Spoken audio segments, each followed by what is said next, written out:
నేల మీద ఎంత వేగంగా అయినా నడవగలం. అదే నీళ్లలో అయితే కాస్త శ్రమ పడాల్సిందే.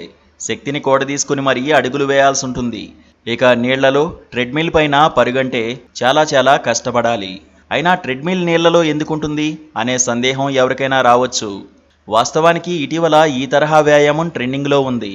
మామూలుగా ఉన్న ట్రెడ్మిల్ కంటే నీళ్లలో ఉన్న దాని మీద పరిగెత్తితే త్వరగా బరువు తగ్గడంతో పాటు కండరాలు దృఢమవుతాయట. బయటకంటే నీళ్లలో శరీరాన్ని కదల్చడం కష్టం కాబట్టి ఎక్కువ శక్తి ఖర్చయి త్వరగా బరువు తగ్గుతారట. పైగా కీళ్ల నొప్పులున్న వాళ్ళు, గాయాల పాలైన వాళ్ళు, ఎముకలు విరిగిన వాళ్ళు ఆక్వా వ్యాయామం చేస్తే త్వరగా కోలుకుంటారట.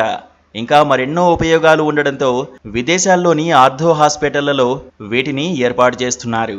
రోగులు త్వరగా నడిచేలా నీళ్లలో నడిపిస్తున్నారట. ఈ మధ్య మన దేశంలో కూడా జిమ్లలో ఆక్వా ట్రెడ్మిల్స్ను ఏర్పాటు చేస్తున్నారు నిర్వాహకులు.